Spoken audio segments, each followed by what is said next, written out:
Good morning to everyone. Here we are going to discuss about variants of giant cell tumor. It is one of the most common bone tumors. Though it is a benign tumor, it is locally aggressive and has malignant potential. It has significant bone destruction. It is defined as distinct neoplasm arising from the non-bone forming supportive connective tissues of the bone marrow with network of stromal cells. The variants of giant cell tumors are chondroblastoma, aneurysmal bone cyst, unicameral bone cyst, non-ossifying fibroma, chondromyxoid fibroma, and brown tumor of hyperparathyroidism. Now we are going to discuss about chondroblastoma. It is also known as Codman tumor. It is the cartilage containing giant cell tumor, calcified giant cell tumor. It is a rare benign tumor. It occurs in epiphysis. It is also known as Codman's tumor, as it is first described by Codman in 1931. It develops from cartilage germ cells. It is more common from age group of 3 to 73 years. The male to female ratio is 2:1. Chondroblastoma occurs more commonly in epiphyseal region of the long bone, occasionally to the adjacent metaphysis. It more commonly occurs in lower extremity, in which 50% of the chondroblastoma occur in around the knee joint. The clinical features of the chondroblastoma are non-specific and vague. It more commonly presents as pain and swelling, which lasts for several months. It may be referred to the nearest joint. And there may be loss of joint function and muscle wasting. Pathological fractures due to chondroblastoma are rare. Mortality and morbidity.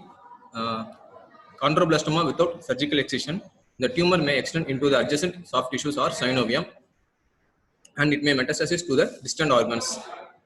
If the metastasis occurs, it more frequently involves the lung and tends to occur at the time of primary tumor. Widespread metastasis and the death have been reported.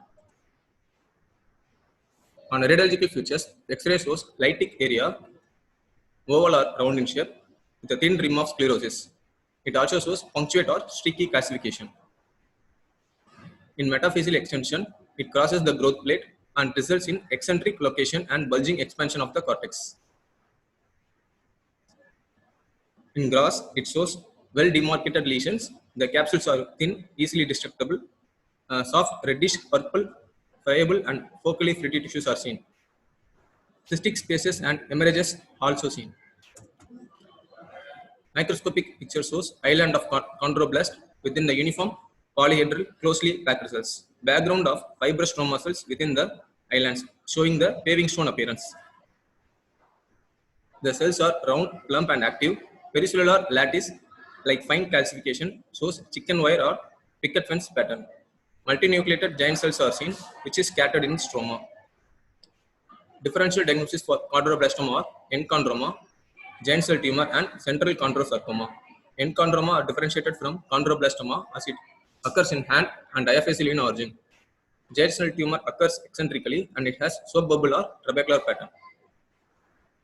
Treatment for chondroblastoma are curettage and autologous bone grafting, which shows high recurrence rate. It needs close follow-up and observation till skeletal maturity. Marginal extracapsular excision is done when growth plate is not at risk. The bone defect are treated by autologous bone grafting. Methacrylate agent when used when excision is impractical and intracapsular curettage is of high risk of recurrence. In case of recurrence or when associated with aneurysmal bone cyst. Chondroblastoma is a radiosensitive tumor. It is not used for uncomplicated cases. Next, we are going to discuss about aneurysmal bone cyst. Aneurysmal bone cyst is defined as the benign expansile osteolytic lesion with a thin wall containing blood-filled cystic cavities. The term aneurysmal bone cyst derived from its macroscopic appearances, as it shows sponge-like tumor containing numerous giant cells. Aneurysmal bone cyst arises spontaneously after degeneration or hemorrhage in some lesions. It occurs in any bone. The most common locations are proximal humerus, proximal femur, distal femur, proximal tibia and spine. Aneurysmal bone cyst is found at any age. The male to female ratio is 1:1.5. The most common location is the metaphysis of the long bone of the lower extremity more than the upper extremity. The vertebral bodies or arches of the spine can also be involved, showing neurological deficit. Approximately one half of the lesion occurs in the flat bones in the pelvis. Patient usually present with pain, swelling, and pathological fractures or combination of these symptoms in the affected area. Neurological symptoms may develop when the aneurysmal bone cyst involves the nerve, typically in the spine. Other findings are deformity, decreased movement, weakness, stiffness, and it shows brood over the affected area. The microscopic picture shows hemorrhagic tissues with cavernous spaces, which is separated by cellular stroma. Hemosiderin-laden macrophages, chronic inflammatory cells, and multinucleated giant cells are also present. Imaging modalities. X-ray shows expansible lytic lesions that elevates the periosteum contained by the thin shell of cortical bone. It is most commonly located eccentrically. The other mode of imaging modalities are CT scan, MRI, angiography. Treatment for aneurysmal bone cyst, preoperative embolization to decrease the bleeding, and curettage and bone grafting, complete resection along with bone graft, and radiotherapy. Next, we are going to discuss about unicameral bone cyst. It is also known as simple bone cyst. The bone cysts are entirely benign lesion of unknown origin. It is always unilocular. It is more common in childhood and early adolescence before the epiphyseal fusion occurs. In adults, some lesions occur after the skeletal maturation in such bones. It is more common in male than female. Unicameral bone cysts are mostly intramedullary. They are more commonly frequently found in the metaphysis.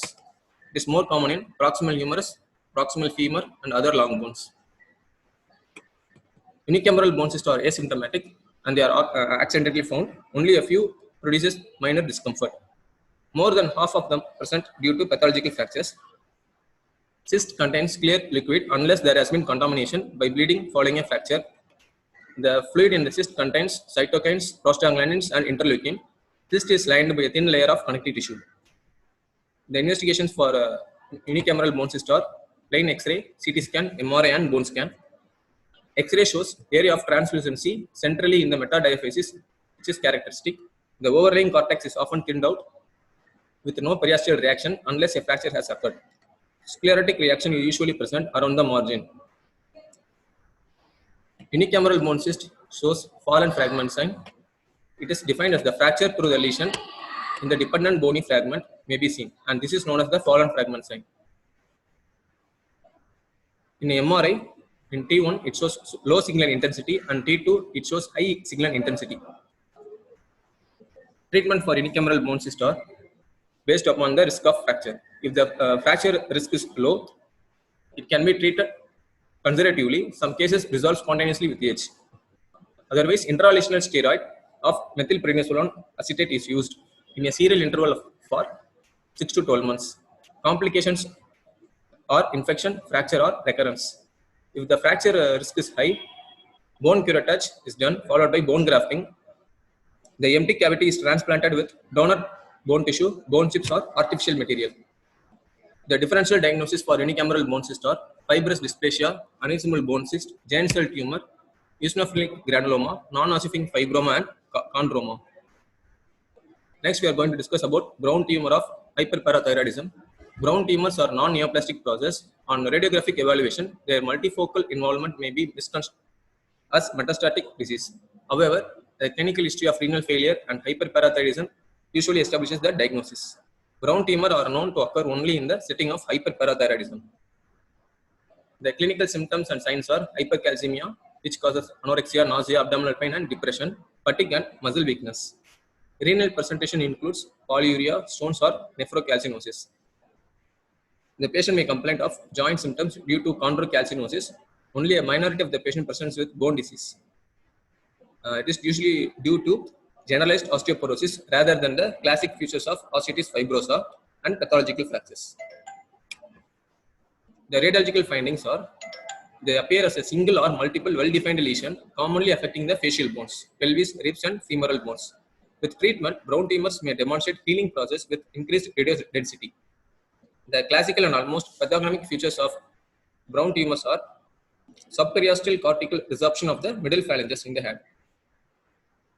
Investigation. The biochemical tests are hypercalcemia, hypophosphatemia, elevated serum parathyroid hormone level, and serum alkaline phosphatase level is increased.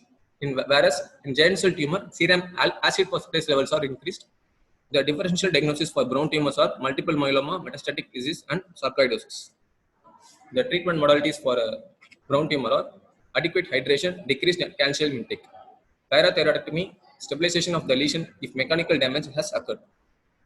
The next topic is non-ossifying fibroma. Non-ossifying fibroma is a benign fibrogenic lesion which is related to dysfunctional ossification, one of the most common benign tumor in childhood.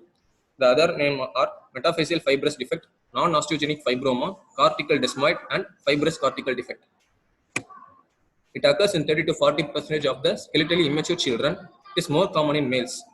It is more common in children from 5 to 15 years of age group. Non-ossifying fibroma occurs in metaphysis of the long bone, and it is more common in the lower extremity. It is uncommon in proximal femur and proximal humerus. The pathophysiology of the non-ossifying fibroma is it occurs due to abnormal osteoclastic resorption at the subperiosteal level during remodeling of the metaphysis. It is associated with neurofibromatosis condition. Neurofibromatosis is a familial multifocal non-ossifying fibroma with aneurysmal bone cyst. The prognosis for neurofibromatosis is very high and it usually resolves spontaneously. The symptoms for non-ossifying fibroma are asymptomatic, usually found incidentally, may present with pathological fractures. In X-ray, non-ossifying fibroma shows metaphyseal eccentric bubbly lytic region surrounded by the sclerotic ring. Cortex may be expanded and thin. As the bone grows, it migrates to the diaphysis. As the patient approaches skeletal maturity, lesions become sclerotic. CT scan is useful in predicting the fracture risk. Other modalities are MRI scan and bone scan. Histological findings for non-ossifying fibroma are in low power, it shows hypercellular area with lobules of fibromyxoid tissues. Spindle-shaped cells or stellate-shaped cells.